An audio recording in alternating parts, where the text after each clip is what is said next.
Welcome back to This Is My Bourbon Podcast. But if you had it in a New Orleans.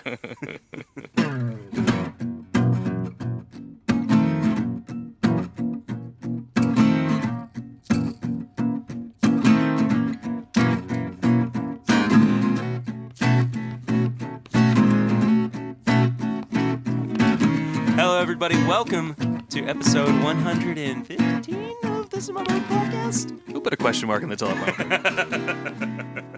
My name is Ron Burgundy. Anyway, I am Perry. I am not Ron Burgundy. How good is Anchorman, though? It's a good movie. It's great. It's classic. Yeah. I didn't like the second one so much.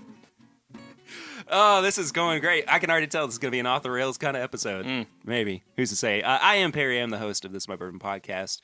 Thank you all so much for tuning in this week. Chad from It's Bourbon Night is sitting down with me as well. Hello, Chad. Hello. Hello. We have a really awesome interview that I recorded with Fred Minnick in the middle of this episode, so we're going to throw to that a little bit later on. But before we do that, we start out every show with Flying Blind. Mm-hmm.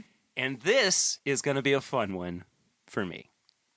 But not for me. Well, it might be for you. I don't know. It's going to suck for Chad. It very well could. I'm not sure how you're going to respond to this, but this. What do you think on the nose?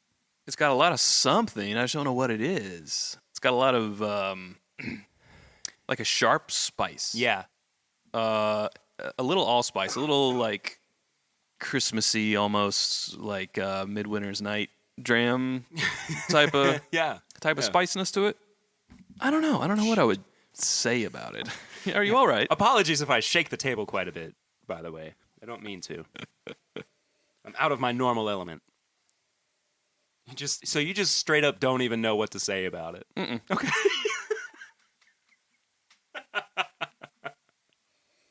Okay, well, I'll let you taste it then, so you can decide what you All right, let's do that. what you feel about it. It's a thinker. He's going through when you're in drawing class and they show you like all the different emotions that was what you kind of just went through Yeah. there. Surprised, excited, curious, Yeah. perturbed, Uh-huh. sad. Quizzical. I like where it went. I like the finish. I like the finish a lot. Yeah. I'd say overall, I like it a lot. It's very rye-y. Do you want to know why it's very rye-y? Because it's a rye. Well, it's mainly a rye. It's a barely legal rye? It's a blend. Ah, okay. So after we did our Elijah Craig episode last week, I was like, I want to do something different because, we both reviewed it. You and Sarah did for It's Bourbon Night.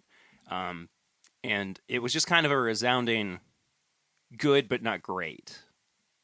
Right? What's that? The Elijah Craig rye. No, I quite like it. Okay. Did you watch the episode? I guess Barry? I watched did I watch like half of it? I think I watched half of it. I'm sorry. I listened to your latest podcast. And but, that's... I'm just going to turn the microphone way down. No, we both recommended it. Oh, I still recommended it. Yeah, $30. We talked about how it had a really, like, not exceptional mouthfeel, but, like, it had a really good mouthfeel, especially for the price. Yeah. And in fact, it kind of surprised us. We weren't looking for it, but then there it was. No, we liked it. Yeah. So I was just like, I want to do something with this that was not necessarily putting it in a cocktail. So I already had, and this is where things get weird, I had a Blanton single barrel sitting out, and I also had the New Riff Balboa Rye. Okay. So I went 3 parts Balboa Rye, 2 parts the Elijah Craig Rye, and 1 part of the Blantons. And I think that what it kind of did was it helped round out some of the harder edges that the Balboa Rye had, while still imparting a lot of these, really classic flavors that we were getting with both the Elijah Craig Rye and Blantons. Yeah. So I like this quite a bit. I mean, it makes it like, I don't know, I guess an American whiskey or something like that. Well, does it? I don't know. Like, what is Forgiven classified as? I think it's classified as a rye. I think if it has still 51% of the blend is rye. I don't know. I don't really either. Because then you have a bourbon that has rye in it, but that's a lower rye mash bill from Buffalo Trace and blends. I don't know. But then you also have a 100% rye. Yeah. So I mean, definitely a whiskey. And it's a whiskey. Yeah, we can agree on that. Past that, I don't know. That's up for debate. Yeah, but I tasted it and I was like, and I want to do it. I don't have enough in stock of any of these to like do this to the full extent that I want. But I would like to blend a larger batch of it and then throw it in a barrel for a little while and see what. Throw it in the oven at about 350. 350, 450. Yeah. I don't know what I'm saying anymore. I'm tired. 35, 45 minutes. Anyway, I wanted to just. I'm curious what would happen with a little bit extra time in the barrel. I think it would be pretty cool. Yeah. But anyway. experimenting is fun. It is fun. Indeed. My right ear keeps, not my ear itself, but the your ear keeps falling off? bud keeps popping out of my ear. Oh, Chad. But just my right one. I told you to go to the doctor about that. It'll fix itself. I rubbed some whiskey on it. I ran it under a cold tap. If anyone a Milky Way. If anyone knows that reference, let Perry know. I cannot say that I know that reference. Well, so we'll let somebody call in. It's with a British actor. Call in. The lines are open. There should be a British accent. Hey, Chad, what have you been drinking recently? Well, as we already established, the Elijah Craig rye. Yes. Past that, we polished off a bottle of Pikesville rye. Oh, nice. And we've been drinking some old fashions, some rye old fashions here lately. Yeah. I saw a tweet earlier today that was like the best part of preferring rye in your old fashions is you being able to announce it to everybody in the bar. Having a rye old fashioned. Really here. punching up there. Yeah. That's interesting. I've Swan has left his E.H. Taylor straight rye at my house for a while, and I've been meaning to make an old fashioned with it because he was saying how amazing it is in an old fashioned, and I just haven't done it yet. So I've never made an old fashioned with E.H. Taylor rye either. There's a first for everything. But I guess there's a lot of ryes that we haven't put in old fashioned. Well, that's very true. Yeah, Kentucky Owl rye. Have not. Have not. Van Winkle rye. Cornerstone. The Parker's. Parker's Heritage. Rye. Heavy Char. That would be really interesting in a. I bet it would be delicious, but I don't want to do it. I mean, I just don't want to. If someone sent me like a 2-ounce sample, I would do it. But I like my bottle, and it's already like almost halfway gone. Too much. I mean, it was amazing. It was good. Yeah.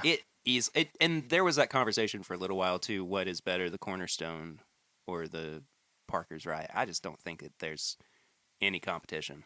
I think the Parker's. You like the Parker's? Yeah, absolutely. I think it's. I can't remember. I want to say it was flip-flopped with Sarah and I when we did ours blind. But I think they were next to each other actually in the rankings. And I think she had the Parker's and I had the Cornerstone. I think you talked about it on your stream last week too. But I can't recall that. I can't remember those things. Between whiskey and then a Jaeger shot, a Jaeger bomb with a monster recovery drink. Not a good combination. So Perry, I had my left ear in my right and my right ear in my left. But you know why? It's because it's got this little thing right here. Oh, for the microphone? And I'm used to that being on the right side. Because of the Apple. Because of Apple. Headphones. Yes. This is quality bourbon podcast content. Oh, right? everyone, write-ins. Go ahead and send your letters to know more about this situation. Yes, please. It'll be on his blog next week. Yes. I picked up a bottle of Rare Breed yesterday for the first time in... I've had that before. It's you know what? I think Wild Turkey's got a pretty good thing going on. I think it's going to catch on. Yeah. You're gearing up for that rye, that Rare Breed rye. I am all hands on deck for the Rare Breed rye. Is that what I meant to say? I'm not even entirely sure. Sounds like you're going to help them make it. I guess so. Or deliver it, or distribute something. Yeah. That's very nice of you. I'd be happy to help them out in crafting that product. For All, sure. If they need... all tongues on deck? Ugh. But I also did a hangout with some of the listeners of the show. With Mr. Cooper? Mr. Todd Cooper was not on there. Well, hanging with Mr. Cooper. Oh. Show. Probably a little bit Don't know. before your time. Sorry. Hanging with Mr. Cooper. Your listeners know. They're like, yeah, Perry. We know. Hanging with Mr. Cooper. It's just references that go over Perry's head. Because you notice I said Cooper, not Koopa. Well, if I was talking about Todd Koopa, I would have said Todd fair. Koopa. But Yeah, anyway, go ahead. I opened up this Jim Beam single barrel bottle that we're going to be reviewing later on, too. And I side-by-sided it with the distiller's cut. Uh-huh. And I'll let you know more about what I think about that once we get to the review. More on that at 11. More little tease for you guys there. So that's pretty much what I've been drinking recently. Do you want to talk a little bit about some news? Sure. Okay. Couple of releases rather. The first one is the new Angel's Envy Tawny Port Barrel finished bourbon. Yeah, that came out this weekend, right? Yeah, it's their oldest bourbon yet at 10 years old. I actually got to try a sample of this the other day while I was doing a Knob Creek pick at OBC. And how is it? It's fine. It's fine. Okay. It is a $250 bottle. Yeah. And I have a hard time justifying that on any spectrum. And in this case, I thought that it was... We're not big finished bourbon people anyway. In this case, I just wasn't a big fan of it. No. I don't want to say too much without having it in front of me and, being able to dissect it and everything. But it was okay. Yeah. But it is cool to see that they're still keeping up with this, what are they calling it? The Cellar Collection? Oh, yeah. Or something like that. Uh-huh. So, not everything's going to be a winner. It happens. It happens. I understand. Yeah. But $250 is a lot of money for a bottle. This just came through today, actually, as we are recording, and it's the Basil Hayden 10-year rye. Mm-hmm. And again, it's an 80 proof rye whiskey, as is common with Basil Hayden products. Yeah. Okay. I'll have to wait and see the price. I mean, I wasn't impressed. Excuse me. I wasn't impressed with the 10-year-old bourbon. I mean, I thought it was better than the normal Basil Hayden, but the price, sure. I didn't feel like it warranted the price increase. And all the other kind of, can we call them experimental offerings from Basil Hayden, have, I mean, the Caribbean rum is interesting, but nothing has really knocked our socks off. Sure. The 2x2 rye, we found a really good food pairing that makes it delicious, but just as a sipping bourbon, we pass. Right. So I don't know. I'm sure we'll try it because Basil Hayden's does seem to be a big, people go crazy over it. Yeah. And I think it's those people who live in that 80 to 90 range. That's their home. Sure. So Basil Hayden, I guess, is a big champion for them. Do you have the 10-year bourbon? Yeah. Do you actually have a bottle of it? Mm-hmm. I have not yet tried it. Oh, okay. I would like to try it if you can. I think I'm looking at it right now. Maybe. I'm not sure. The bunker is overflowing. It's disorganized at the moment. It's transplanted because there's other plans being dealt with. You'll get there. Yes. It'll be fine. No, I would like to try that at some point. Maybe not right now. We're actually recording this on Super Bowl Sunday, right before Chad and Sarah's. It's actually just Chad's live stream. Well, it's tonight. Chad and Perry's. Well, yeah, I'll be on it, but if you've not seen it, at this point you'll be able to go back and watch the replay of it. There you go. And then next week I'll be doing the Bourbon Bowl with you guys, That's right. or being the referee for the Bourbon Bowl. Second annual Bourbon Bowl. I am going to hold on to that title. I love that this is the tradition now, though. Yeah. That's really cool that we're going to Traditions keep are that tight. up.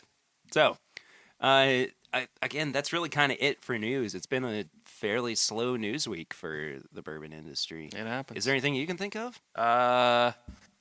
Any TTB news? No. I bought a Larceny single barrel pick from Liquor Barn. Oh, really? And I saw that, actually. I didn't realize that they were doing single barrels of Larceny. Did I not bring that one over to you that had the Why So Delicious sticker on the back? Was that a Larceny pick? Uh-huh. Huh. I remember that sticker, but I don't remember that it was a Larceny. So that's cool. I mean, I guess, they're definitely not going to be doing Henry McKenna anymore because of its popularity, so it's good that, they're doing single barrels of something else. There was a very brief moment of just pure sadness that I saw in your eyes. Yeah. Like all the life had just left you, and then you realized... I would have loved to have done a Henry McKenna barrel pick. So, what does that bring Heaven Hill's single barrel options up to? Is it just Elijah Craig and Larceny? Craig, Larceny. That might be it. Is that it? That is it. That's really interesting that they don't offer more. Well, I mean, look at Wild Turkey. You have Russell's and American Spirit. True. That is true. But I mean, why does that sound wrong? American Spirit, Kentucky Spirit. Kentucky Spirit. Oh yeah. Sorry, I was like, wait a second. He's scrubbing his tongue. That's not right. It just seems like Wild Turkey has a very limited range of products or brands that they offer, but Heaven Hill offers how many different bottle and bond? Lots. Well, look at someone even less at Woodford, and you could still pick a Woodford barrel or a double oak barrel. Mm-hmm. So that's 2 for them. You can do a rye single barrel. Single barrel, said the baby. Struggling this episode, man. The good thing is that you're going to listen to a very eloquently spoken interview here in a little bit. So, well, at least 50% of it will be. Yeah, you'll get something good. One person will be out of this episode. Yeah, just kidding. Yeah, take a guess as to who it was. Anyway, yeah, I think that about does it for news and everything. I'm going to go ahead and throw to this interview. I want to say something about it before we actually get into it. I had intended to record basically about an hour of this interview with Fred, and you'll hear it towards the end. I mean, literally within like the last minute of it. His wife calls him. His son has been sick, and so this is the second time in 2 weeks that he's had the flu. So he did get called back home, but there was kind of this feeling that I had towards the end of it of like, man, that kind of felt like half an interview. I mean, there was so much more that I wanted to get into with Fred about his new show, about what is going on with him in terms of how he's adjusting to, being, as I call him, a media mogul, while also still being at his core a writer. Yeah. So we have we still have a really good conversation. Fred and I always have a great time when we're together. We crack up and give each other plenty of crap too. So you'll hear all that. Just know that I wanted this interview to go a lot longer than it did. And that's just kind of where it is. I'm not trying to lower anybody's expectations or anything, because again, it was a really fun episode, or a really fun interview that I got to do with Fred. I'm always happy to see him. So yeah, we'll throw to that, and Chad and I will be back in about 40 minutes. Just call it the half hour of power. Call it all killer, no filler. Perfect. All right. Always a pleasure, of course, to be sitting down with the one and only Fred Minnick, media mogul himself. Because I wouldn't go that far. You've now got your fingers in every single pie, though, it feels like. Yeah, that's accurate. That's accurate. I wanted to torture myself, I guess. Find ways to make sure I never have a moment. Never see your family again. Yeah. Well, actually, it's funny. The more I do, the harder I work to make time for my family. It's kind of if I don't keep my business life occupied, I worry about that all the time. Sure. So it's like, that actually helps my family life, I think. And I mean, so peek behind the curtain too. You and I had to reschedule this too, because your kiddo was sick. Yeah, my boy had my 1-year-old had the flu 2 weeks ago, and then he had flu A, and then he got flu B this time. And the thing about it is that my oldest kid is 6. He never got sick. The only time he got sick, he got croup, and he was hospitalized. Jeez. But that's like, he never really got sick other than that one time. And Julian, I feel like he gets sick all the time, and because I have the flexibility, and my wife she has an incredibly important job. She's the director of mental health for the Louisville VA. Man. So she can't take time off like I can. It's nice for you to be able to. And to be honest with you, like I don't get to have that one-on-one time with him, because usually it's like his brother's around or something like that, and so to have the little 1-year-old just kind of like sleeping on my chest, fighting the flu, it's actually kind of it's like a fun daddy moment for me. So that was, I hate to say it, but when he's sick, I kind of like to get to just hang out with him. You treasure that. Yeah. Time. Does this like working from home thing for you, does that really help your creativity in a way? Because working for myself, when you work for someone else, everybody wants to put you in a box. Everybody wants to you have to carry out someone else's vision. Yeah, absolutely. And it was like this very early on when I was a kid and everything else. I would always climb to the top of whatever I was doing, and then I would find a way to like execute my own kind of thing. Mm-hmm. And when it comes down to it, that's what makes me happy, is like carrying out like my kind of creativity vision. I'm always thinking about stuff to do. And actually, there's a study going around that the people that like 40% of the world don't have conversations with themselves in their head. They don't have like internal monologues. We were just talking about that last night. How do people function like that? I don't know. I'm like, by the time that I order a hamburger, I have 32 conversations about whether or not like that hamburger is going to have salmonella, whether or not the cook's going to spit in it. Right. Just all kinds of shit. And I'm like, and so like I'm always working in my head. Like I'm thinking of like, what's next? What can I do? What can I do to amplify something I am doing? Yeah.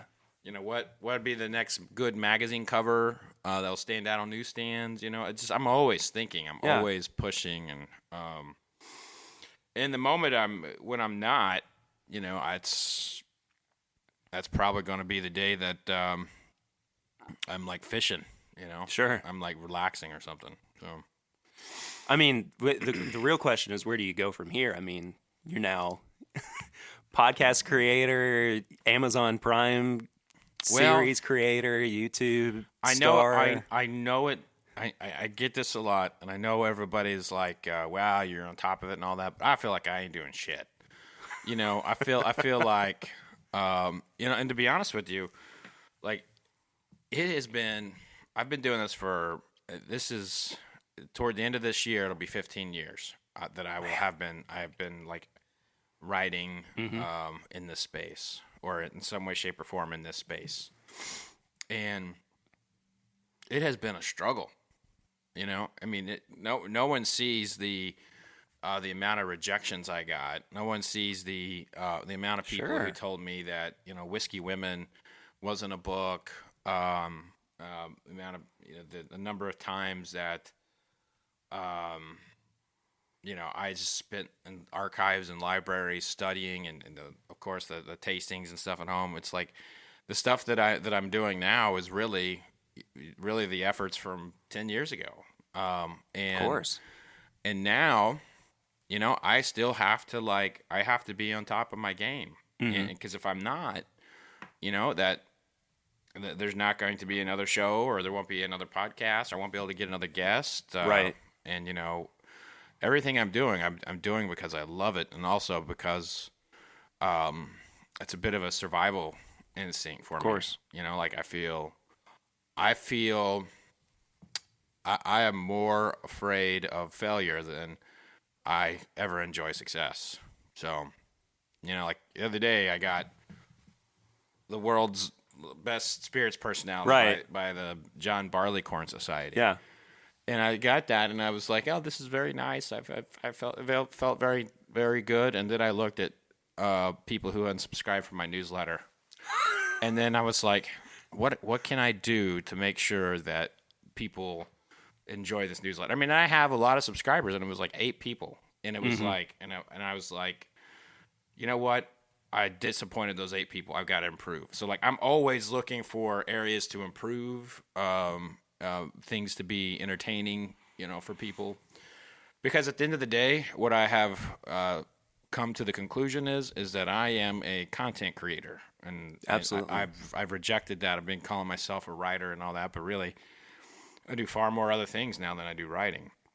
So, even if you lost those 8 people, say and I'm just using this for illustration purposes.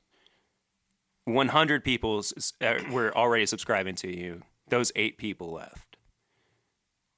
Are you not more interested in trying to please those that do remain, the 92% that are still there? Or is that ceiling always kind of changing for you? What I have found in what people in general, when you have like you have your different pockets of criticism. You'll have public criticism out there that's really good and really actionable, and that's the stuff that I try to listen to. Yeah, and 9 times out of 10, that actionable criticism is something that a follower that would never unsubscribe from you would also have. Right. Like, you know what? Maybe you don't taste 35 spirits on your finals, And I'm like, you know what? That's probably a good idea. Yeah. Although I can do it, and I can still pick the best spirit. There's something. It is not easy. To taste it and then describe it and keep going, going, and then oh yeah, I'm human. And even though I'm spitting, that shit's getting in my cheeks, and I'm like, I really like A. Wait, was it A? Was it A? And I start calling King of Kentucky. I mean, it's sitting right there in front of me. The letters. It's King Kentucky. I'm looking right at it, and I keep saying Cream of Kentucky. I'm like, maybe you should have done this another way. Maybe I don't taste 35. Maybe I break that out over 3 days. So that was one of that's the kind of actionable criticism, right? I'm like, yeah, that's a good idea. I probably won't do that. And so I really do. I listen to people, especially if they write me. I listen and. Now, there's an overwhelming amount of, assholes in this world. Of course. And I want people to be assholes. Mm-hmm. I want them out there like that, because, and then I also want to meet them. I don't get mad. I mean, I was in a forum the other day about somebody. I mean, anytime a whiskey starts selling out, everyone wants to blame me. I mean, sometimes the easy target, Fred. Sometimes it's accurate. Like I'll pick something and people listen, and that means a lot to me because that means people respect what I have to say about something. But somebody was going off on me like in a thread on Facebook, and it was very. It was basically like that guy sucks. He's he's saying people are saying like, I hate him, and jeez. I mean, it was real nasty, and somebody tagged me in it, and I was like, interesting. And I debated about it because I very rarely chime in on stuff like that. I'd really debate about it, but there was something that somebody had said that was really kind of like, you know what? I feel like I need to approach this because they were saying very particular things about my processes and all that, and that was like I wanted to. I remember what it was. It was I tasted rare breed. It was about my rare breed tasting and talking about like how how I had kind of screwed, how that was not done well, and the same with the Pappy thing. My Pappy tasting, where I pitted the Pappy against something else, and the field, and they were kind of calling that out and questioning, and I explained the processes, and I was like, hey, I'm just doing that. I'm just explaining what I like, and people do what they do from there. And the guy was like really amazed that I started commenting back. And I mean, after he had just trashed me. Was it very much him just going, "Oh, sorry, I didn't really know." It was just kind of no. He defended his position. Did he? Yeah. No. Well, and good for him. And it ended up being a very, very respectful, meaningful conversation. And I mean, he had said some nasty things about me, but that stuff does not bother me. It does not bother me because I mean, it's been happening for so long. I'm like numb to it. Sure. And there was once upon a time where, a sniper's bullet was like 5 inches to a foot away from my head, and an RPG nearly blew me up. I mean, this shit. I right now I'm playing with house money because I'm getting to drink for a living and talk about it. Yeah, but absolutely. So to have that opportunity to have a meaningful conversation with someone who's highly critical of you, to me that is hugely. It's huge for me because I love that. Yeah. And I mean, I'll sit down and talk with anybody. And when that guy's in town, we're gonna have a drink. That's awesome. So shifting gears just a little bit, with all of these new things that you've got going, all these new projects rather, how has writing fit in for you now? How has that role kind of changed in your life? Basically, everything that I'm doing right now, I'm in the what they call a niche, and I'm trying to break outside the niche, but bring the niche with me. So that's like my show, the Fred Minnick Show. Actually, the reason why it's named the Fred Minnick Show is because we couldn't come up with anything that would allow me to change it. Right. If you look at podcasts, they're all named something, and when you name it, you're stuck. Yeah, you're stuck, and you cannot change. And so I'm aware. the theory of this, or not theory, but the whole purpose of this podcast is for me to sit down with musicians and interview them and pair whiskey to their palate. 6 months into this thing, I could be like, you know what? I want to get comedians in here too. Mm-hmm. And then, if I did music and whiskey or something like that, I'd be like, oh shit. Or maybe I want to start, pairing tequila, or gin. Yeah. So, or hell, maybe I get sober people in there and we don't even talk about whiskey or something. I was thinking about that on the way over. I mean, I feel like inevitably at some point you are going to have Metallica. Yeah. Right? Yeah. And I mean, you can't. And I've interviewed Metallica. I've spent time with them before. Right. And I think in this space, where you are trying to do something so specific, where you're trying to pair what they like with a whiskey, but James Hetfield, is sober. I think. Well, still. and I talked to I interviewed James, interviewed Lars too, and they were he's sober, he's in sobriety, he's he's fighting it now. Yeah, but they were really, really. The 80s and 90s were not kind to their livers, if you will. Yeah. And I talked to Lars about that. And he's like, we don't look back and, beat up on ourselves for that time when we were kids. Sure. And that was that. I mean, so like when you do get these high profile musicians,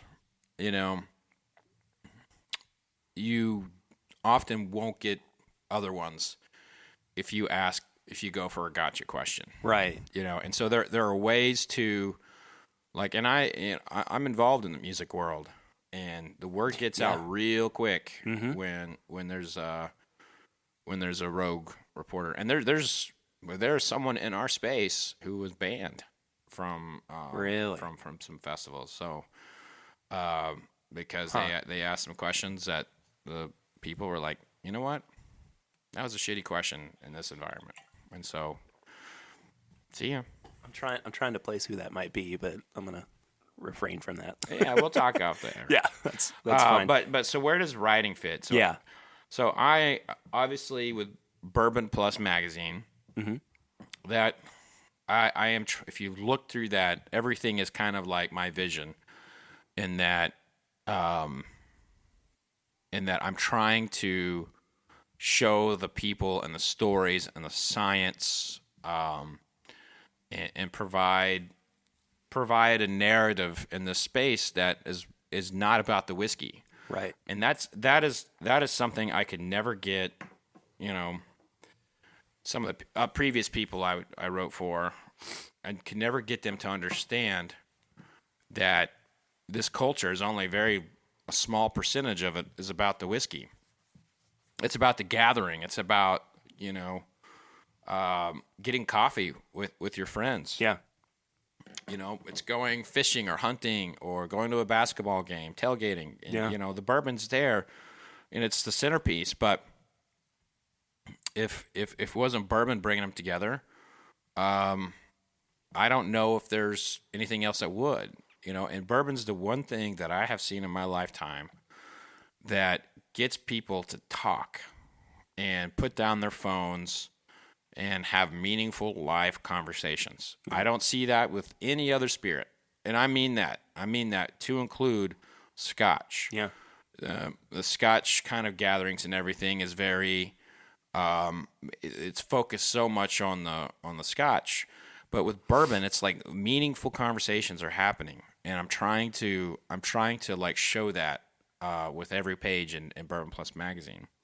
Now, for my next book, this is going back to kind of like my creative process, in that, everything that gets talked about in these forums and on the social medias, everything that gets talked about, I wrote about that stuff 10 years ago, 15 years ago. Yeah. And it's like, I hate repeating myself. Of course. And so like when someone starts asking me questions, I'm like, flip to page 52 in Bourbon Curious. And I will answer them, to be honest with you.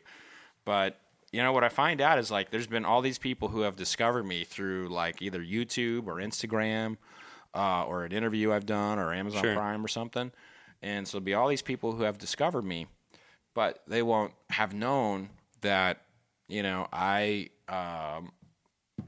broke the stories on the Maker's Mark, trademark stuff, or that I basically did in-depth scientific piece for Scientific American about barrel finishes. So people don't really, and I don't expect people to like just go Googling and find that stuff. But what the fact is like now that I have done all that, the question is, do I want to write about that again? And can I write about it differently that was different than 10 years ago? Because it's still very fresh in my head how I wrote it. And so what I'm doing is I'm seeking to, kind of like I am with the musicians, I'm seeking the book that everybody will want to read, not just bourbon drinkers. And so I'm trying to, my vision, the vision I have for my next book is one that I feel like Oprah would want to read. And so that's kind of like my lens. Will Oprah read this? You want to be part of the book club? No, I don't think she has a book club anymore after James Frey did the, basically lied in his novel. Yeah. I think she does the sticker or something. No, it's Reese Witherspoon. Yeah, Reese Witherspoon. But I just care about Oprah. By the way, Oprah's cauliflower crusted pizza. Oh my God, it's the best. It's the best frozen pizza on the market. I have a huge affinity for it, and this is something that is, of course, way off topic, but her oven fried chicken recipe. Oh yeah, man! If Oprah puts her name on something, you know it's good. It's gonna be good. You know it's good. Welcome back to the Oprah show. She'll sue you now for saying that. She definitely will. Yeah. She's got more money underneath her pinky now than we got on both of our bank accounts. Take that how you might. Is there something to be written about and I feel I'm trying to make this not a yes or no question, but no. Yes. The way that maybe the way that social media has influenced the way that we drink whiskey. Is that kind of something that you would be interested in exploring in a book, or is that more of an article in Bourbon Plus? Yeah, to me, social media is the landscape of social media for bourbon. It starts out very like curious. People are going there for answers, and then you got the bully, you know, who comes in and says like, "Aha, I know more than you. Yeah, I'm gonna show you." And then you got the hey man, back off. He's just trying to learn. And then you got the people, no more of this kind of photo, no more of that kind of photo. And you're 3 days into it, and you're like, did I get the answer that I needed? Right. You know, so the meaningful conversations that are happening in the social media groups are ones where people respect one another. Sure. And you know, and they're it happens. They're out there, but God, you can go down the rabbit hole real quick. Yeah. And there's also there's also a good deal of I guess, you know, an unfortunate side effect of social media, and it's not exclusive to bourbon. I mean, I see it in the Disney groups. You know, people just people lie to get attention. People will do things that you know, harm others. Someone will have a private conversation with someone in a forum, and then the person they're having the conversation with screen captures it and posts it in the group. You know, there's just all kinds of social media is this it's this working database of people's best and worst behaviors, you know. And I think there's a lot more good in bourbon than there are in the other side. So when people want to say like bourbon social media is really gone, this and that, I'm like, you know what? Go to a Disney group, go to a runner group. There's a lot more of it in those types of things than in bourbon. I think bourbon's pretty well self-policed, and people do respect one another. But my God, there are some things that set people off. Yeah, you know, and I can't think of anything more flaming than Pappy Van Winkle. And whether you got a bottle, you didn't get a bottle, you tried to get a bottle, someone got the lottery, someone didn't, someone paid too much for it. I mean, someone sold you a counterfeit. Yeah, there's that.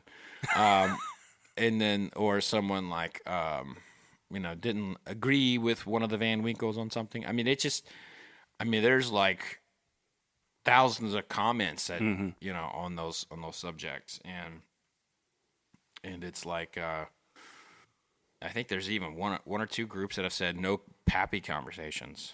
So, you know, but it's what people want to talk about. The listeners couldn't see, but I raised my hands in disbelief. Like, why? That's just part of it. I think that you can't disallow conversation around something that brings so much. I just think people are exhausted. You know, that's fair. That people are really people are just tired of it, and that's the other part is that, you know, if you're tired of something, you know what? You don't have to be in the group. No, your eyeballs can be somewhere else at that moment. So there's plenty of other things on the internet for you to peruse. Just don't look at porn at work. There you go. That'll get you in trouble. Do you ever? That's your campaign slogan for 2020. Yes. Let's talk though mainly about the podcast. That's what we're here to talk about. Okay. Well, it's supposed to be, but as is wont for us when we sit down together, we go in 1,000 different directions. So, first off, I have to say, love it so far. Oh, cool! Really, you're 3 episodes in as of recording. Your 4th one's coming out. When this drops, it'll be this Friday. Mm-hmm.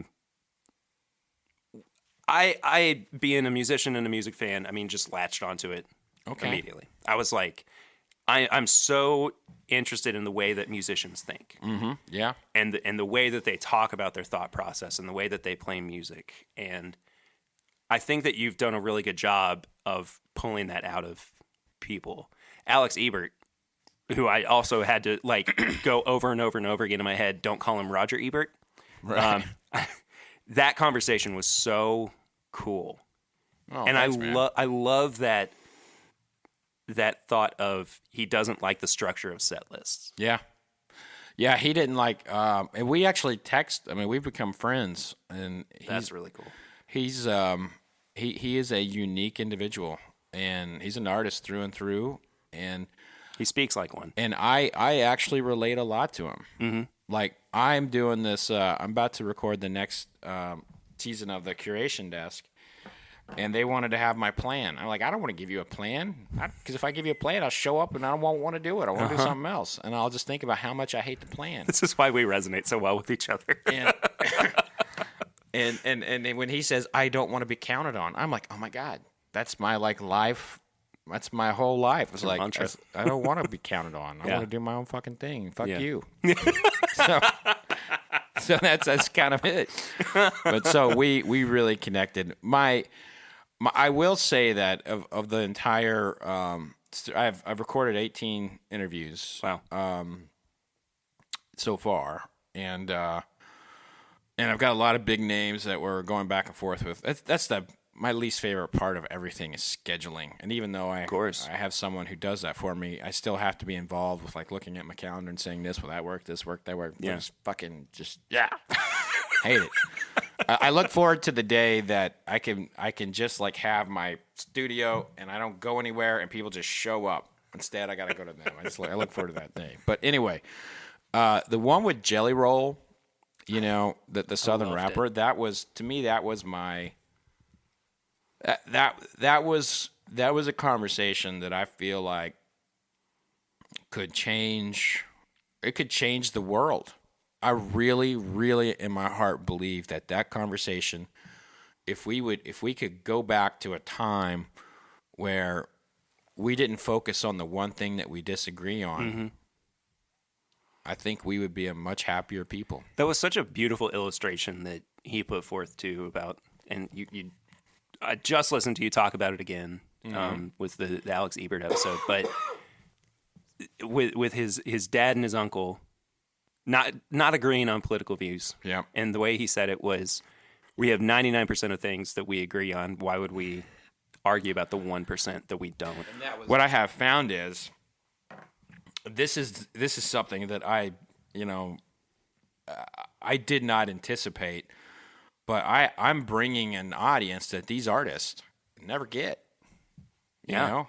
And that my first episode, I think right now it's around 15,000 downloads and listens. Man, between all the portals, which by the way, good God, the podcasting side of things, the structure of it and getting it out there, it's difficult. It is. It's really, really difficult. It takes time. It takes time, and it's really friggin' annoying about how so Apple blocked my Jelly Roll interview because I marked it as explicit, and it took them a week to get that out there.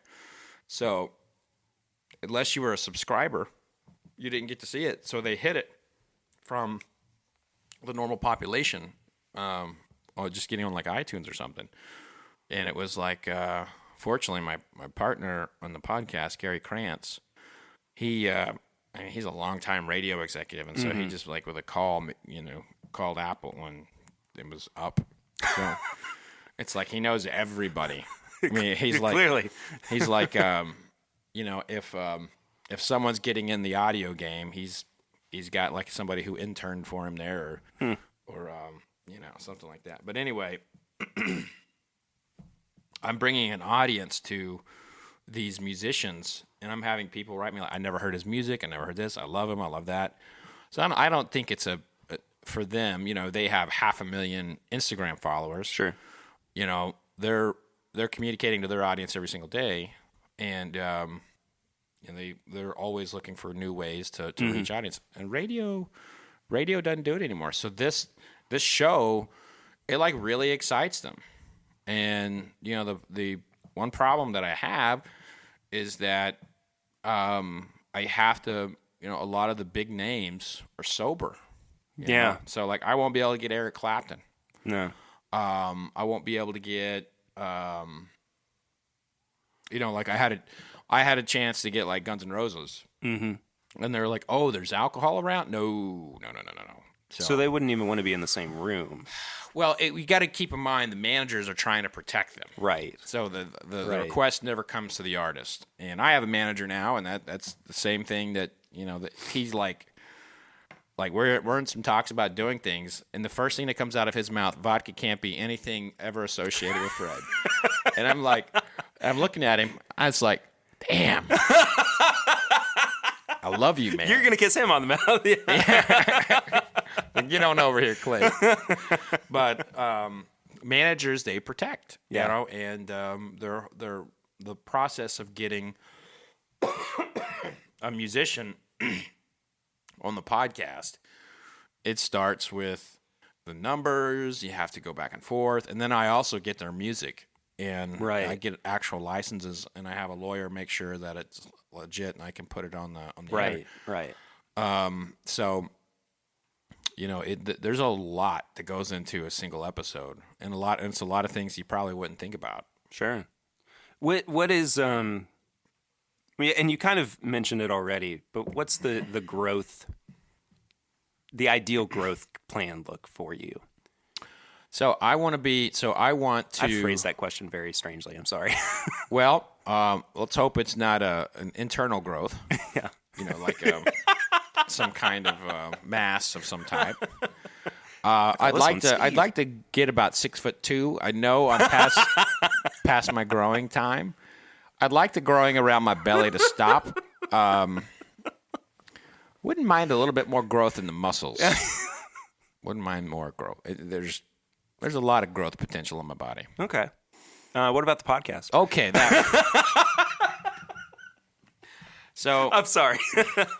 we always, Perry and I always have fun. We definitely do. So I am. My goal with the podcast is to be in a position where I am, a must listen in the music world.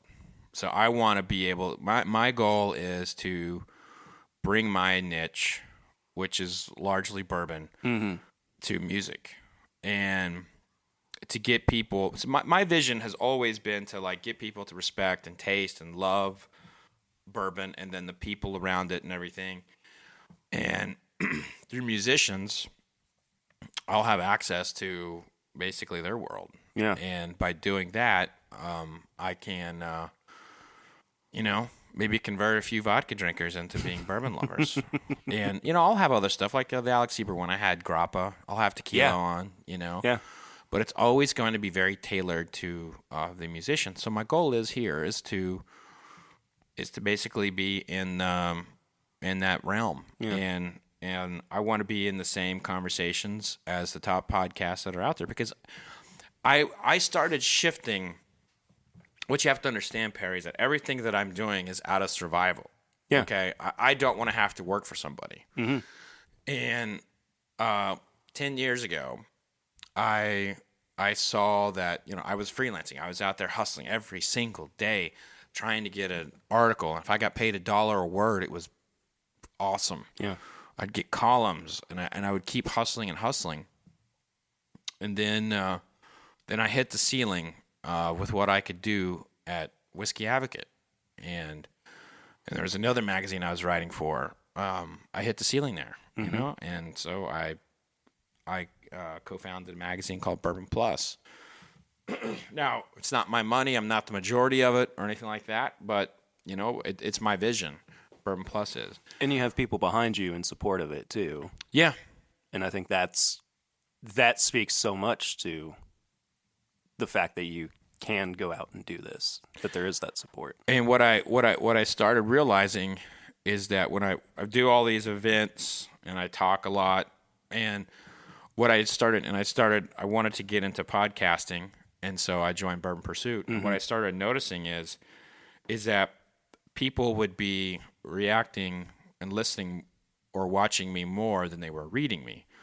And so I started about 5 years ago that I noticed that That your phone was ringing? That my phone was ringing.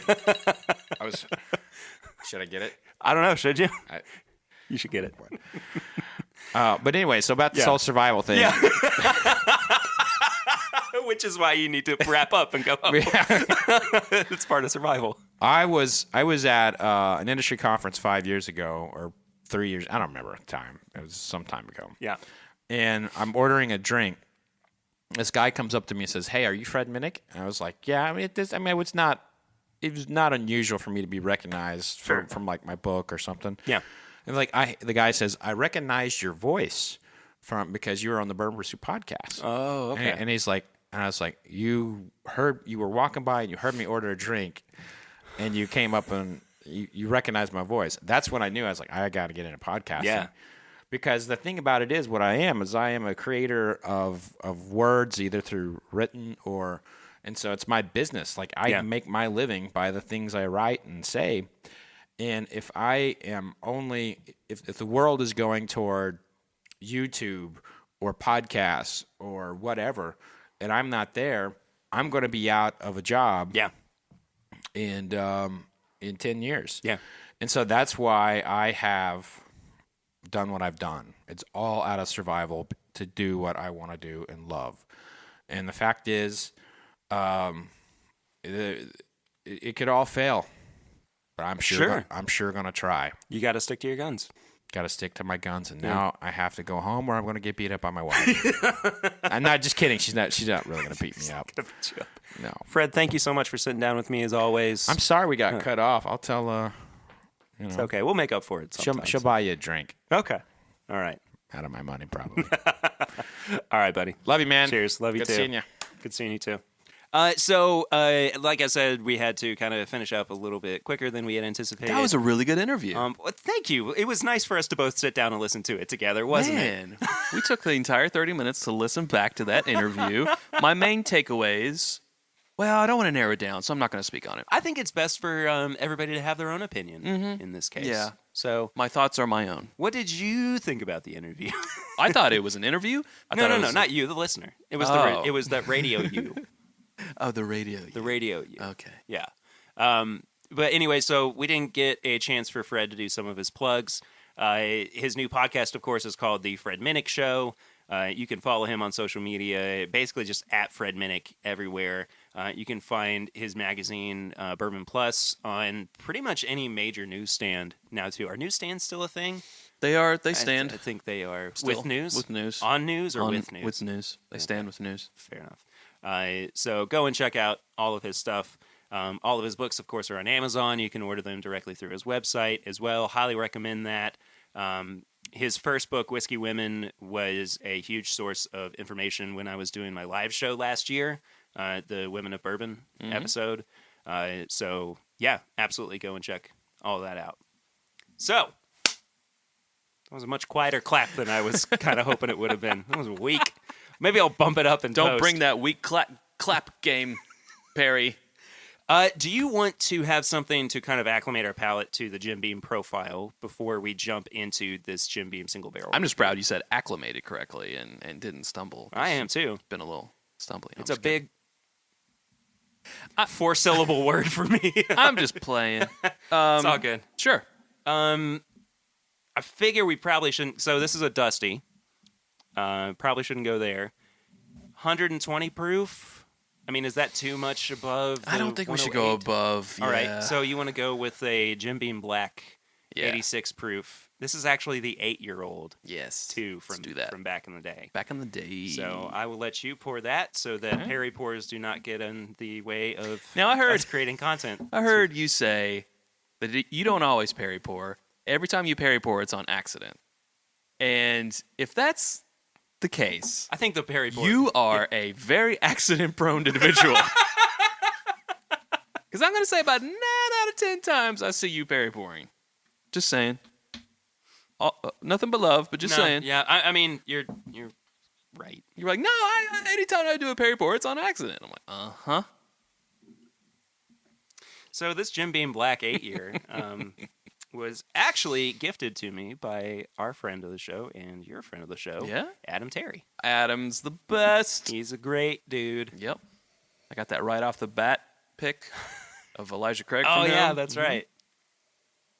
So this is a little dustier, It is. but I think that it's going to get us on the right track for this review. It's more caramely than It Jim is. Beam normally is. It's like, and I mean, I say caramel. I'm not trying to correct you, but I say caramel. But it's like caramel and like cashews. No, not cashews. Fava beans. Pecans? Maybe pecans. Okay. I think. I don't. What's a fava bean? I don't know. It's something you eat with a nice Chianti. Chianti. Excuse me.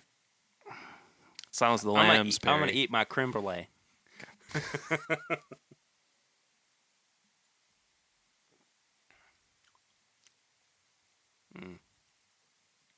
I love me some Dusty Beam. There's that nuttiness. Mm-hmm. I wasn't so much getting nuttiness on the nose, but it's definitely there on the palate. Yeah. You know, at 86 proof, this is still a really good drinker. Yeah, for sure. Oh, absolutely. I mean, back in the day, back when Jim Beam, what was it called? Jim Beam 7-year. Choice? No, it wasn't Choice. It was, at one time it had a gold top, and then I can't remember if it ended with the gold top or if it ended with the red top. It had those different colors, but it was a 7-year age-stated Jim Beam. Right. Did it? And it was only like a couple bucks more than the regular white label. Right. And I think it was still 80 proof, though.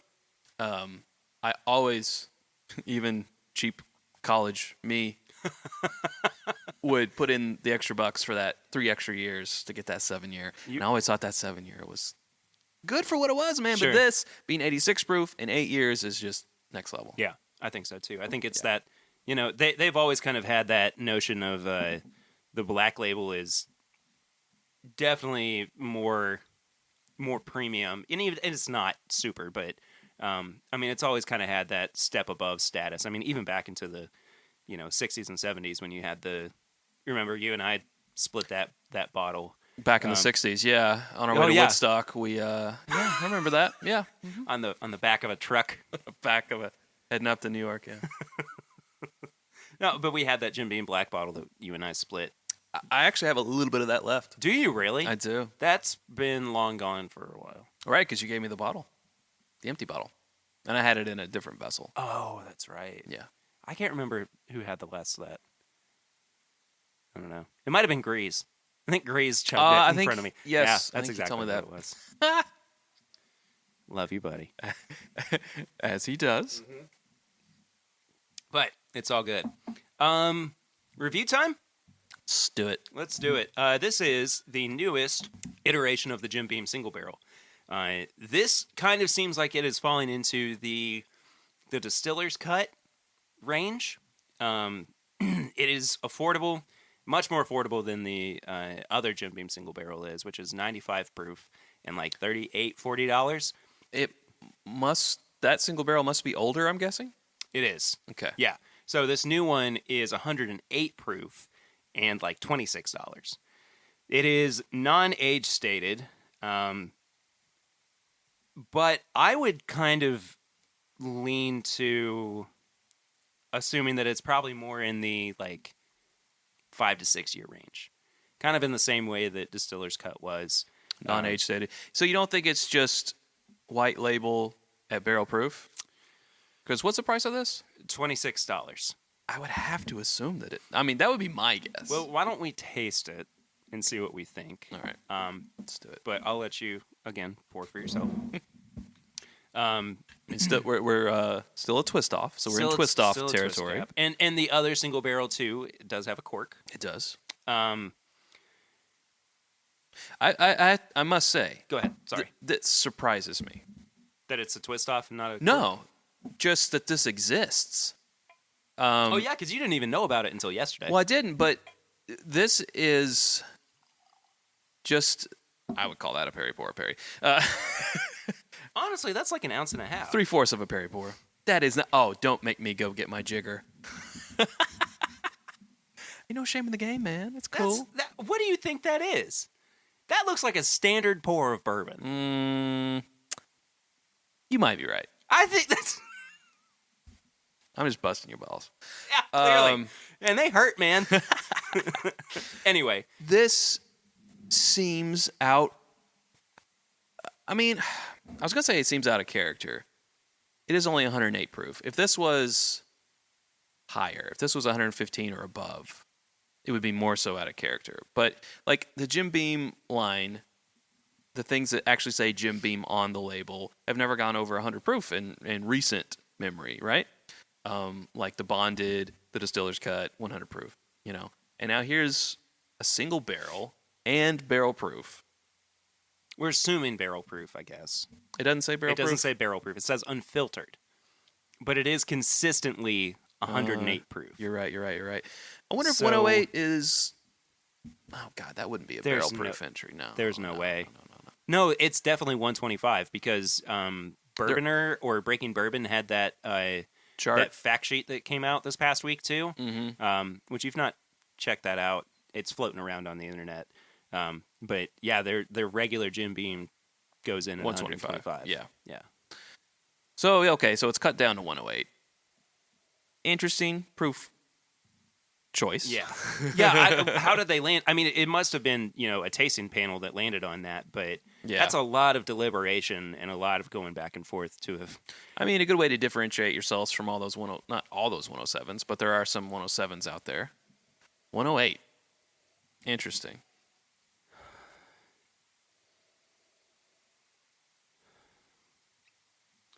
It's not characteristically Jim Beam. I just get a lot of cinnamon. Yeah, I do too. And kind of a smoked meat. There's some country hamness to it. And they do cure country ham they do. At Jim Beam. They do. In the warehouses. I just think it's so interesting that there's... I would have anticipated there being some kind of age statement on the bottle, too. Yeah. I mean, even with, Distiller's Cut, it said 5 to 6 years. That's why I think it's 4 year. That's... Without totally fair. tasting it, that's why I think it's 4 years. But I think it smells older than 4 years. Proof can mask that. That is true. We can totally see that with, like, the New Riff products and some of the Wilderness Trail. Yeah. I don't know. It just smells more... I'm actually starting to pick up some of the woodier notes now, too. And even going so far as to finding some of the charred oak. Yeah. So I don't know. It smells like it's spent more time in the barrel than 4 years. It's got a little cherry sort of floating in there. Kind of like cherry ice cream. Mm-hmm. All right, I'm ready to dive in. I'm ready to take a sip as well. Oh, there's the barrel. There's the oak right there. That cherry ice cream actually is really at the forefront, too. Yeah, you get the barrel first, then it goes into that spice. It's a little dry. Just a hair. Yeah. Licking a dry oak stave. Uh-huh. With the back of your tongue, if that's possible. Oh, there's a honey and tea note on the back end. Yeah. It's a very full-bodied palate. Yeah. Wow. Mm-hmm. First sip, I'm impressed. I gotta say, first sip. At $26 for 108 proof bourbon. Yeah. That has this much flavor to it. I mean, if this became a consistent product, I could see this being on my bar regularly in the same vein as Turkey 101. Yeah. I mean, it's a higher proof, and we don't like saying it'll get you where you want to go, because that's not the point of it. Right. It's just a delicious sip. Ooh. Got a little heat on the second sip. Oh, it's a little savory, little baked goods.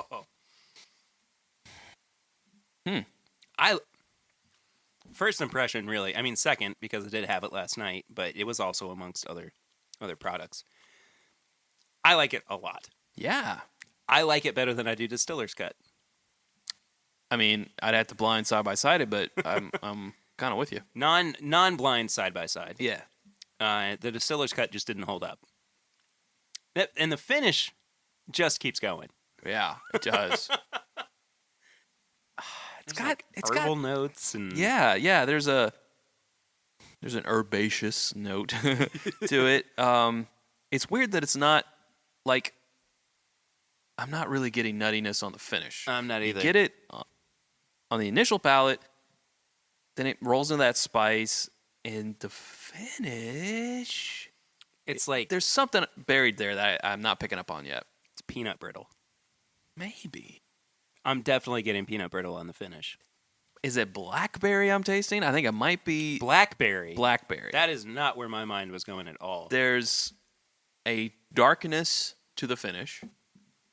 It's not bitter like chocolate, but there is sort of this herbaceous almost sort of fruitiness, and you really just got to let it set there and feel it in the chest feels. And that Kentucky hug, I'm getting like this, it's, like a gusher or like you chewing, and then there's that gush. There's like this gush down your windpipe at the end.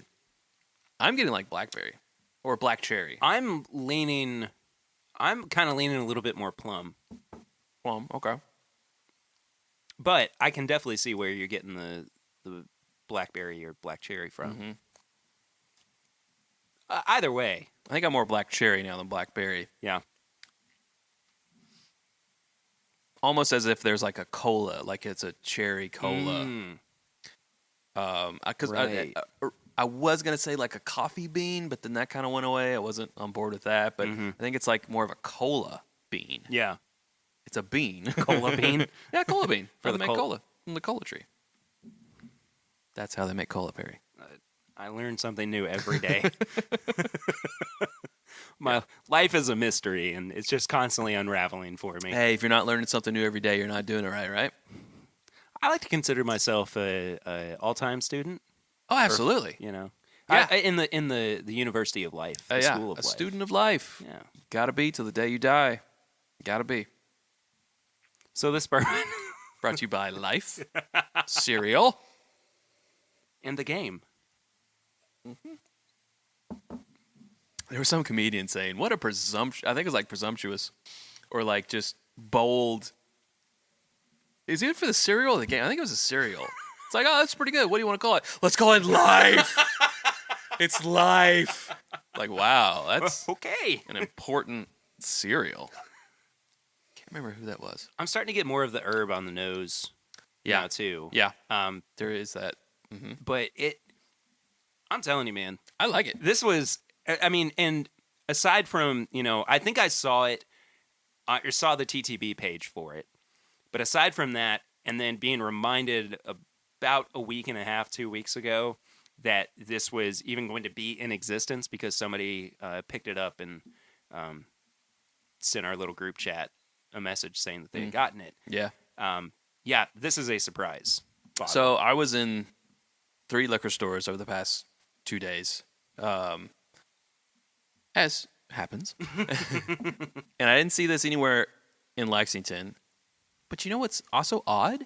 I didn't see the regular Jim Beam single barrel in any of those stores either. You didn't even see it in Liquor Barn? Nope. I feel like which one did you go to? Hamburg. I feel like I've seen it there recently. And Richmond Road. I feel like I've seen it there recently, but I could be way, way off. Yeah. I don't know.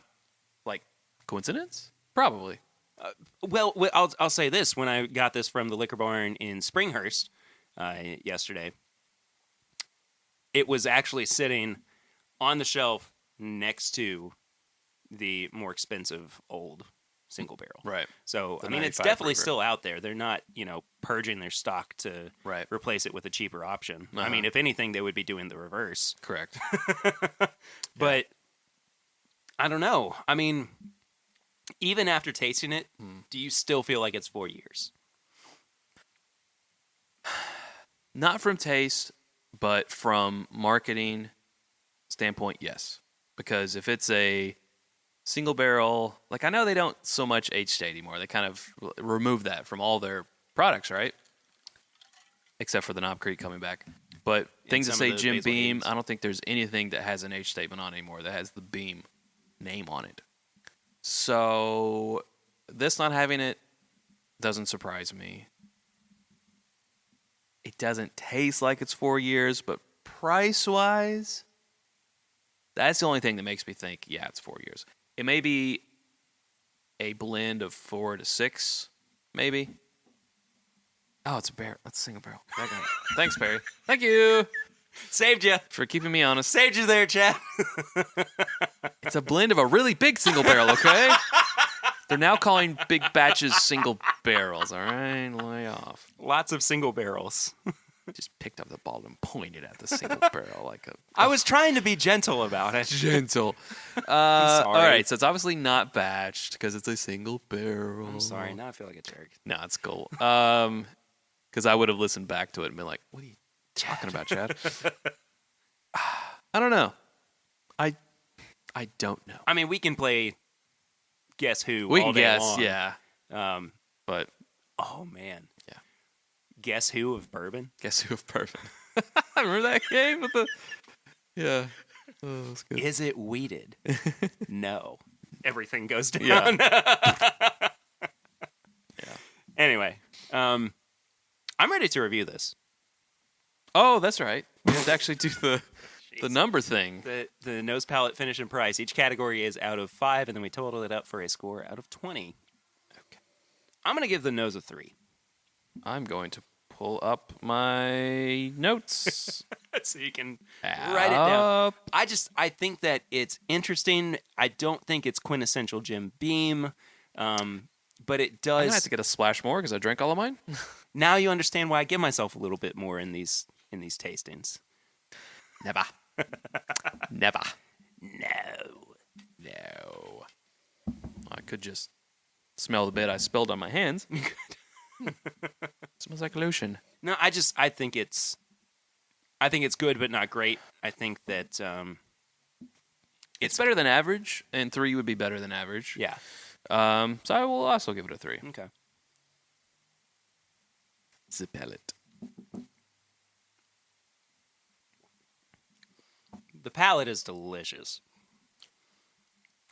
I mean, I would not expect a roller coaster of flavors in this $26 bottle. In the way that I kind of am experiencing with this, I would probably give it a 3.75, leaning 4. Wow. I really like it. Dang. Yeah. All right. I was serious when I said that if this became a main staple, I would have it on my daily drinker list. So I'm gonna stick with 3.75. No, I feel you. Yeah. I don't think the palate is the best part. I think the finish is the best part. I think so. I think the palate is pretty average. So I gave it a 2.5. Ooh. Yeah. Okay. Yeah. This is why we need Sarah. Right. I can kind of see where you're coming from with it. I don't 100% agree, but that's just because I feel very taken by this bottle. When I take it on another date, and seal the deal. Anyway, so what did you give the finish? The finish I gave a 3.75. Yeah, I'm gonna give it a 4. Okay. Because I think that it is definitely slightly better than the palate. If we're talking about that feeling of, I just want to go back for another sip, this is a great way to... It's a great example of that notion. Mm-hmm. Of like a finish that just kind of keeps going and going and going, and you want to keep experiencing those flavors. So, 4 for me, for sure. Yeah. Price at $26.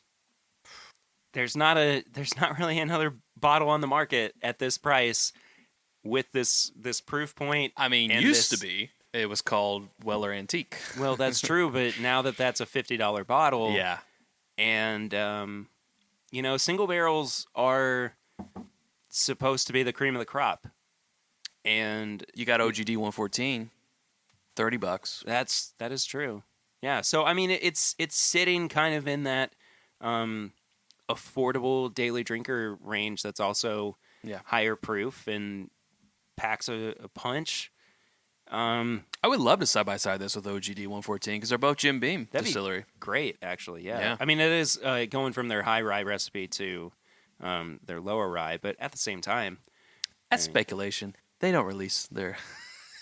It was on that fact sheet. All right. Fact sheet. All right. Fact sheet. They listen, like, Fred Minnick has been trying to get their mash bill out of Fred and Freddie for years. So fair enough. That is all. I mean, it's probably pretty close. But who's to say? Who's to say? Yeah. No, we'll try it. We'll try it side by side. Yeah. Sometime. But I think price is the one that I'm struggling the most with here, because there are bottles that are just as good, if not a little bit better, for cheaper, i.e. Turkey 101. And then, you also kind of talk about like Heaven Hill's range of bottled and bond products that they have that are, Evan Williams bottled and bond is $15 a bottle. Yep. It's 8 proof points lower, but if we're assuming that this is a 4-year-old, it's still a great value. Mm-hmm. I think I'm going to give the price a 3. It's maybe a 3.5. I don't know. I'm kind of shaky on that anyway, because I do really like this bottle, but there are still other products out there that I might be a little bit more drawn to than this. So I think for what you get in the bottle for the price that you pay is a tremendous value. So I gave it a 4 or 5. Wow. Yeah. But that means I would give 101 a 5, a high. Yeah. I would give OGD 114 a high. Yeah. I think value is one place that this obviously for me shines the highest. Yeah. And I totally agree with that. It's just I don't know. There's an in between that is kind of making me go, what if? Yeah. I guess, which is not my favorite thing to talk about with bourbon, especially because I want to try to I want to get rid of that notion of, well, this is good, but like, if you enjoy it, you enjoy it. Yeah. So, but in this case, I think I'm going to stick 3.5. Okay. I think that it pretty well sums up how I feel about what is in the same league as this bottle, in terms of daily drinkers, availability. And honestly, if we talk about availability, I don't know what the distribution on this is like. Right. I really don't know. Right. Whether it's all 50 states or just a few and they're going to expand with it or what. Maybe it's the same as like the repeal batch in the distiller's cut. I honestly have no idea.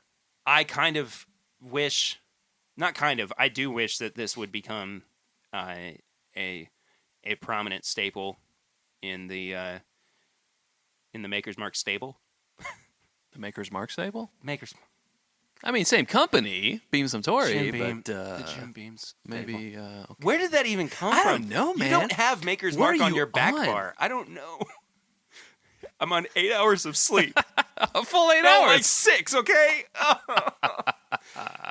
No, anyway, I would like for this to be a main staple in their stable of products. I concur. So, bully. Recommend from me. Yes, same. For sure. Yes. Oh, I didn't even tally up my final score. Well, mine's a 13.75. 10.5. Oh, this is good radio. Maybe I should have written this down. I mean, I remember my score. I just can't count.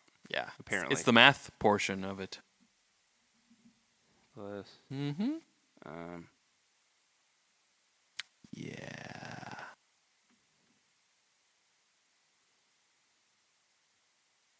Oh, you can tell that hamster's on the wheel right now. And it's running hard. I was trying to remember what I gave the nose because it seems like it was so long ago. You gave it a 7? I did a 7 out of 5. My final score was 14.25 out of 20. Okay, so we're only 0.5 off on our final score. Yeah, I mean, it's still a recommend. I mean, it's in that kind of bubble of like 14 to 17 where it's like, I would recommend you get this, maybe just for the sake of having it or saying that you. I think it's cheap enough where you can buy a bottle strictly to see if you like it or not. Mm-hmm. And if you don't like it, throw it in a cocktail. See if a friend likes it. Yeah, for sure. Yeah. And you're not out much. So that was our review of the new Jim Beam single barrel. Chad, yeah, we have some listener questions. Okay. Some of them are actually directed right at you. Really? Too. Mm-hmm. How'd they know I was going to be here? The Lord works in mysterious ways. First one comes from Ian. He asked us this question last week, but he wanted to re-ask it since you were going to be on. Okay. What's the food that you kind of gravitate towards when you've had a little bit too much bourbon? Cheeseburgers. Yeah, cheeseburgers. I'm definitely a Wendy's cheeseburger guy when that time comes. Or Rallies. Oh man. Ooh. Good, nice Rally burger. Big Buford. Their fries are the best, too. Oh, so good. Yeah. But I also said that I'm a big Arby's guy. Oh, I love Arby's. I'm so sad that the Arby's that was near your house went away. It's now a Taco Tico. Which is totally fine. I love Taco Tico. Totally fine. But still. Yeah. This next one comes from Brandon Weiss. He says, my question is, what makes a distillery a good or great distillery? Price, location, products, availability? I think all those things except location. I mean, that's a little bit more on the on the periphery because not everyone's going to go visit it. But yeah, price, availability. What was the other one? Products in general. Oh yeah, products in general. Yeah, for sure. I mean, I think it's a striking a good harmony of all three of those things. Mm-hmm. I totally agree. I think that the location definitely doesn't determine whether or not it's going to be good. Yeah. I mean, there are, we talk so much about how the limestone shelf is what gives us that good water for distillation in Kentucky, but there are other limestone shelves. Well, that's true, but I mean there are also bad distilleries in Kentucky. Absolutely. I mean it's not to say that all of the distilleries are great in Kentucky, because I mean there legitimately are a few that. Oh, that actually just reminded me of something. Can I veer for a second? Yeah, absolutely. So, as I was saying, I was listening to your last episode. Oh, yes, thank you. All the way through, unlike some people who only go halfway. I said I was But you and Kurt were talking about the Kentucky Bourbon Trail. And I wanted to get your thoughts on this. Yeah, and there will be that Patreon podcast where I actually talk to you and Swan and Sarah and myself all about this. That's a an ongoing thing. But one thing that kind of struck a new thought in me is when you guys are talking about like the committee that reviews things and that kind of decides whether it should go on or not. Which is nothing new. I mean, we've been talking about that for forever. But the other thing I thought, and it just came to me as I was listening, is there should be a committee that goes and tours the distillery, and that factors into, okay, this distillery has a good experience for someone who is going to spend their hard-earned dollars on a vacation here, or they don't. Like, they have a good knowledgeable staff, they have a good experience, a good tour, good knowledge, good tasting, all this and that. That should factor in. Like, oh, these people are charging $20 a ticket, and that's a crap tour. Denied, or that should be a strike against them. And the ultimate, like you have to score a certain percentage of a graded sheet to make it onto the Bourbon Trail or not. Yeah, and I in that instance, I mean, it has to be, anonymous, right? For sure. I mean, any distillery is going to clean up their act for, the bigwigs coming through. So it would have to be just on a secret shopper. Yeah, exactly. That's exactly what it would have to be. So I 100% agree with you. That's something I had not thought about. And the other thing, instead of the distillery like submitting their products to this committee, I think the committee needs to go out and grab it directly from the shelf, and that'll prevent any like honey barrel type of situation, type of dealie. Yeah, absolutely. Steven Sussman asks both of us, How would you describe growing up in Kentucky in 4 words or less? Best state ever, y'all. I'm trying to get this thought down to 4 words.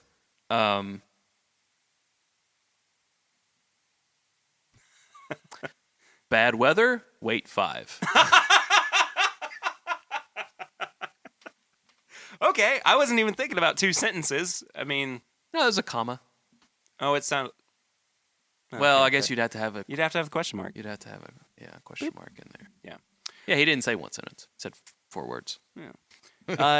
This one is from Adam Terry, who we've already talked about. This one is specifically to you. Oh, my. He says, what's your normal day look like? How long does it typically take to film, cut/edit, and publish an episode? What's on the horizon for its Bourbon Night in terms of content growth? Gotcha.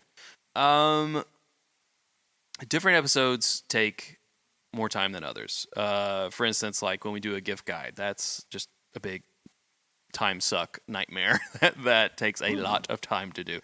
Generally, flight fights take longer than uncorkings. Uncorkings are usually the fastest episode that I can put out. Yep. But normally, like Sarah and I will film an uncorking, then I'll go and shoot the B-roll after that, slider shots and that type of thing. I'll usually edit it for time first, get it down to what would be just like the first cut of it, and then I'll play it back and start cutting more. And I try to get it as tight as I can. I'll cut things out that we said if I think we've said it before, or if it's just not relevant. Just get it, because people have short attention spans, especially nowadays. But try to get it as tight as I can. Then I'll go back and drop in the B-roll, and I'll do the camera push-ins, so there won't be like jump cuts and so forth. Mm-hmm. I guess I would say probably around soup to nuts, as they say. Probably around 20 hours for a video. That's pretty intense. Yeah, and then flight fights are longer. Yeah. Because they're a 2-camera thing, and they're just a longer episode in general, so that's, probably more around 30 hours. And, I mean, the amount of time that you're cutting back and forth between, especially when, those zoom-ins that you do onto the bottles that are behind the bar and telling you what everything is. And then, right, yeah, there's more graphic work than a flight fight. Yeah. As far the second part of the question, what's in store? Yes. What's on the horizon? Content growth. Sure. Well, we started kind of a new series with Eat More Bourbon, with Sarah making the bourbon bread pudding. We want to do more of those. We want to get back to drink more bourbon cocktails. Know Your Distillery is another series that we want to start visiting again once the weather gets warmer. And then there's also, so as we referenced earlier in the episode, the bourbon is disorganized because a new room is being built with shelves, and that'll also double as a new filming space for a couple new shows. And one of those will be sort of like a mailbag type of show. So people write in with their messages, and we answer them there. And another one, it will be a different type of review, different from Uncorkings. Oh. Yeah. Interesting. Yeah. A little sizzle for you guys. Little exclusive. Little sizzle. Yeah. This is my Bourbon Podcast exclusive. This next question, we've got just a few left. It comes from Tyler Passeur. He said, what is the airspeed velocity of an unladen swallow? To which I say, does he mean African or European? Yeah, is it African or European? It's not a matter of where he grips it. I mean, you do have to know these things when you're a king. Yeah, you do. Now Alan, go away or I'll taunt you again. I fart in your general direction. Rest in peace, Terry Jones. Yeah. Alan Cornett asks, what bourbon is trending in a positive direction / you're pleasantly surprised by? What bourbon that you liked has disappointed you / is trending down? I would say that the Weller line is kind of trending down a little bit. You think so? In your opinion or in the general public's opinion? In my opinion. Oh, okay. Maybe not so that it's gotten lesser in quality, but maybe more so that that annoying demand. I think that's part of it, but also the fact that Weller 107 is now a $50 bottle of bourbon. Right. When it has never been an affordable drinker at like $20, $25, something like that. Yeah. So I think that's kind of an easy answer. Mm-hmm. Trending upwards? Trending upwards. That's a tough one, I think. I kind of think Baker's is trending upwards with what they're doing now. Yeah. And that's an easy one to say because I feel like it was such a non-starter originally. So it's kind of easy for it to be trending upwards because it was barely a blip on most people's radar. Sure. Trending downward for Sarah and I would be, I hate to say it, but like Willet. Or kind of some things that we used to love. Are you talking about the Willet products like Noah's Mill and yes. Round Creek? Okay. Mm-hmm. Johnny Drum, my beloved Johnny Drum, have been trending downwards in our stock. Willet products have never really hit me the way that I wanted them to. Mm-hmm. I think a lot of it has to do just with the fact that there was so much hype around them. I mean, really and truly, it was just like, you've got to try. Got to try that pot. Got to try that pot still. Got to try the pot still. I was Limit 1 on pot still at several stores, and it was gone for so long, and then all of a sudden it's back, and it's Limit 1.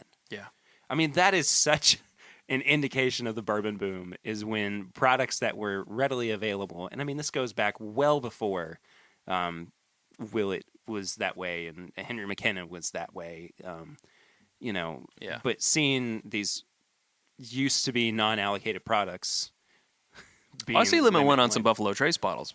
I've seen that before too. Definitely on Eagle Rare and Blanton's, Weller Special Reserve, Eagle of course. Rare, it's still makes me upset. Anyway, this one's from Jason Robbins. He said there really is only one question. Have you had it in a New Orleans? But have you had it in a New Orleans?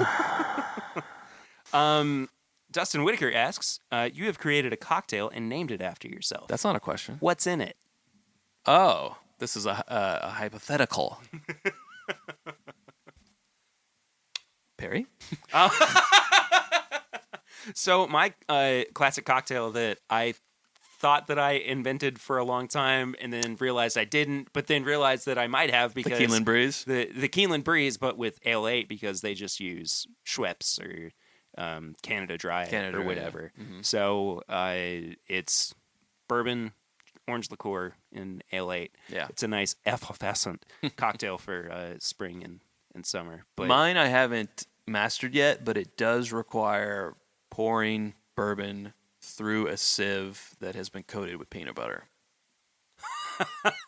That is the most unique thing I've ever heard. And yes, I have made one of these before.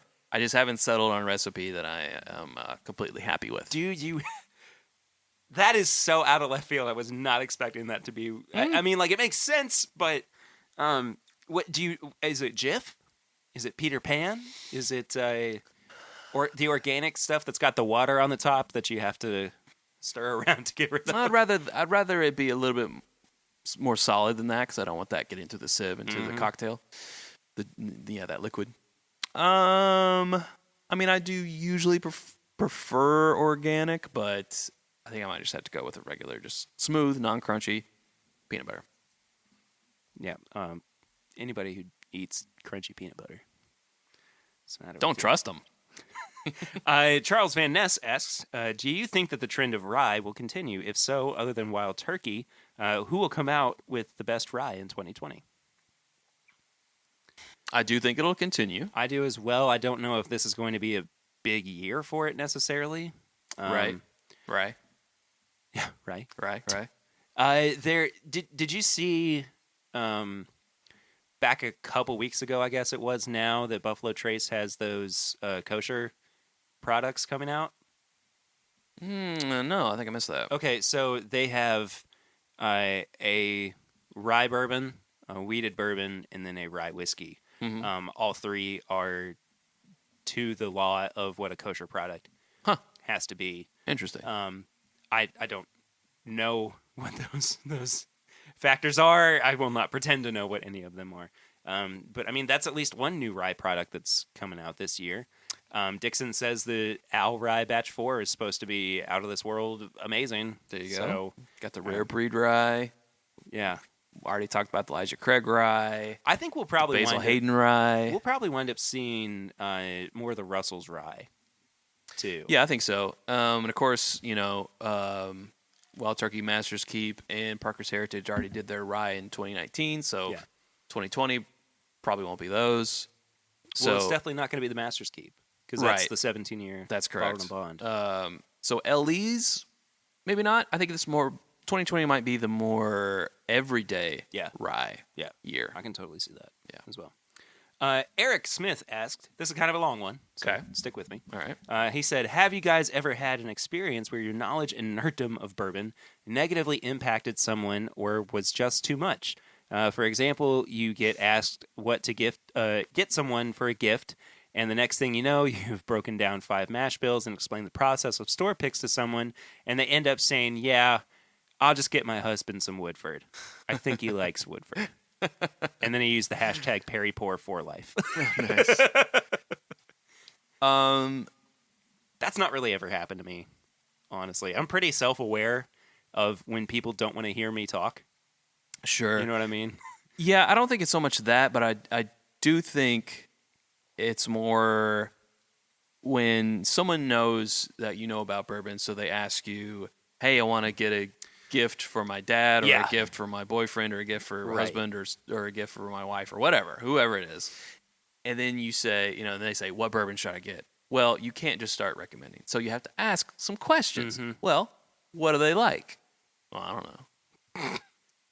Okay. What proof do they normally hang around on? I'm not sure. Okay, yeah, get him Woodford. Then it's like exactly. I cannot help you at that point. You've got to give to get. You gotta, yeah. So yeah. And this last one is from Nino Capobianco. I think I nailed that one too. Sweet. So, and again, this is one just for you. Oh, wow. They ask, what was your overall take on the Advent calendar followed by the 12 Days of Christmas? It seemed like it might have been a little overwhelming. Well, from an editor standpoint, yes. 36 days in a row was overwhelming. My thoughts were there was benefits from YouTube for putting out daily episodes. I can clearly see that.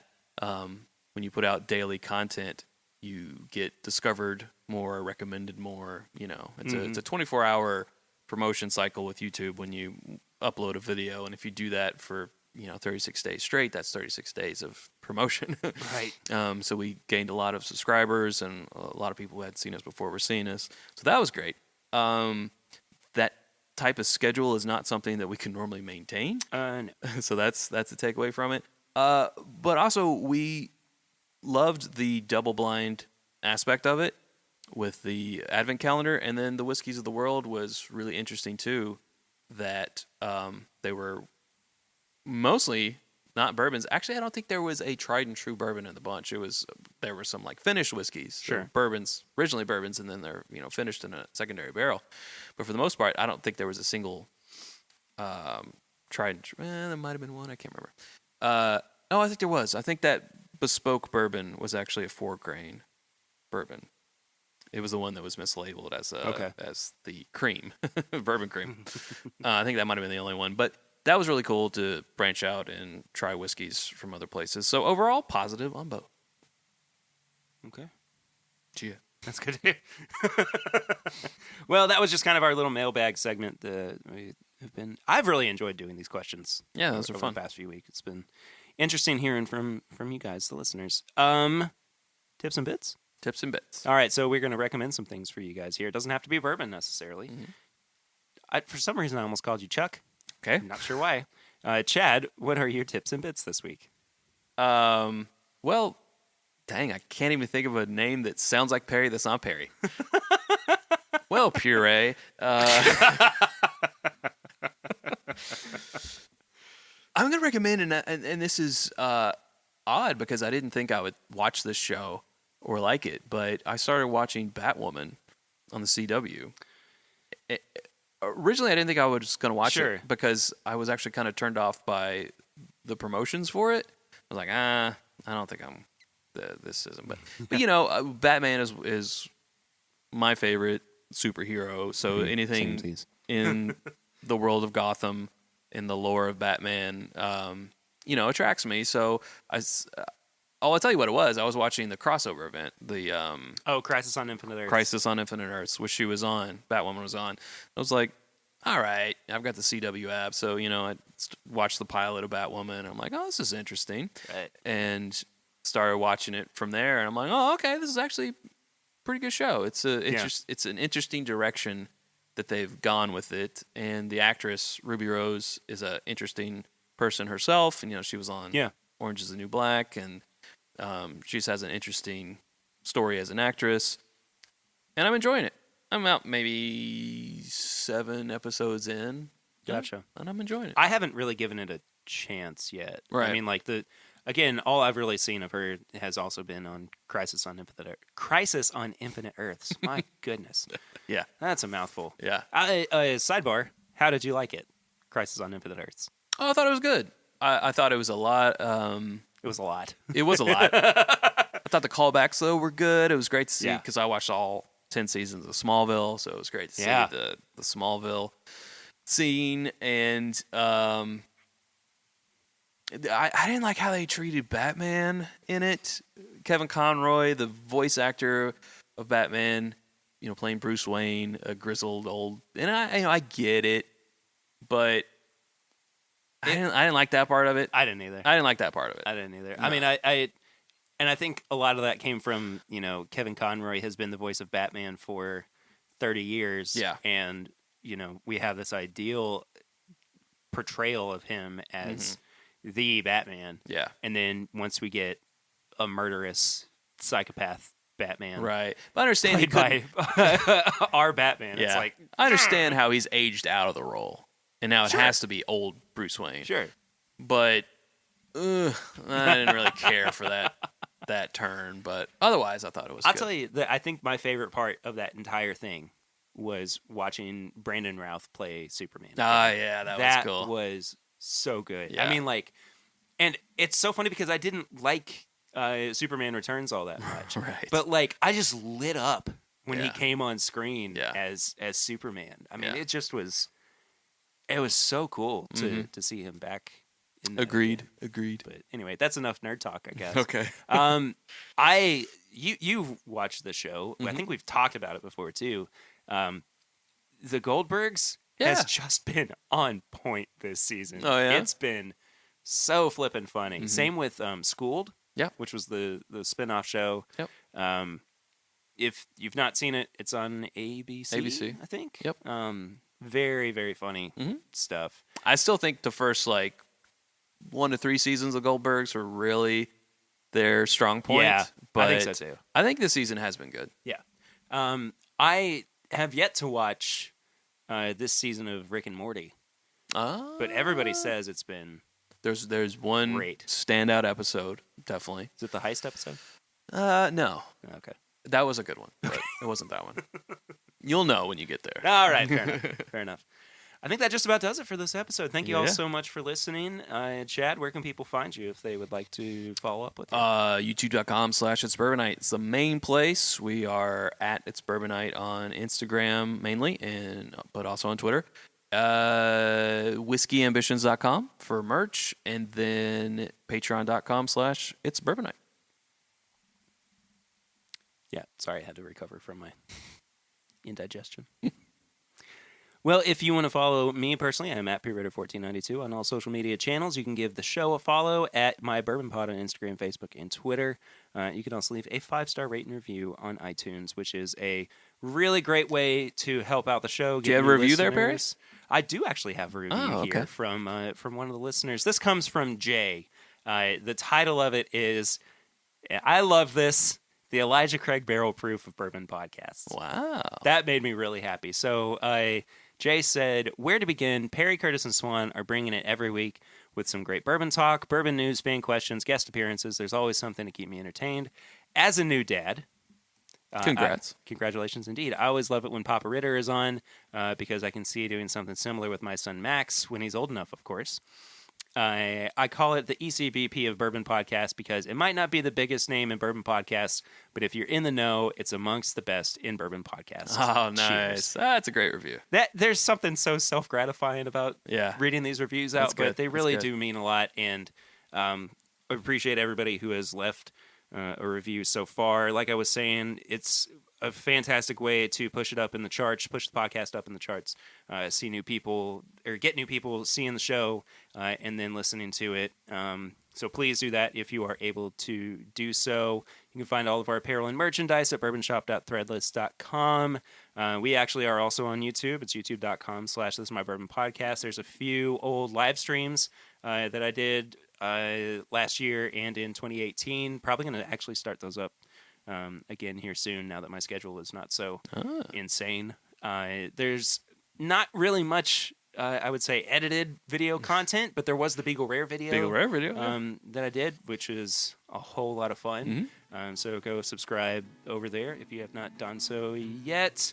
Shoot, I feel like I'm forgetting something. Patreon. That was the last one I was going to do, but there must have been something in the else. middle. I don't know. It doesn't matter. Patreon.com/MyBourbonPodcast is where you can become a patron of the show for as little as $1 a month. It helps us out so very much. I think I've said this before on the show, but much like Chad, this is what I want to do for my everyday. Yeah. This is how I want to make a living in the world. And Patreon's a big way of helping with that, and I appreciate everybody who does donate over there every month. If you do donate at the $5 tier, you get bonus episodes. You also get the pregame chats that come out the Tuesday before every episode. You also get some private hangouts and live streams and stuff like that every month. So again, patreon.com/MyBourbonPodcast is where you can go and become a supporter of the show. That does it for us this week. Next week, got a really fun episode from Wilderness Trail coming up. Going to record that here in a couple of days, so I'm really excited for that. Sweet. Thank you all so much for listening. Again, this has been a lot of fun. Chad, thank you for sitting in with me. My pleasure. Thank you to Fred Minnick for offering his time to sit down and talk about his new show. Mm-hmm. Also, if you've not checked out the Fred Minnick Show, please go and do that. I'll link tips and bits added into the fray. And his YouTube channel. It's very good. Yeah. I will see you next week, but until then, I'm Perry, and this is My Bourbon Podcast.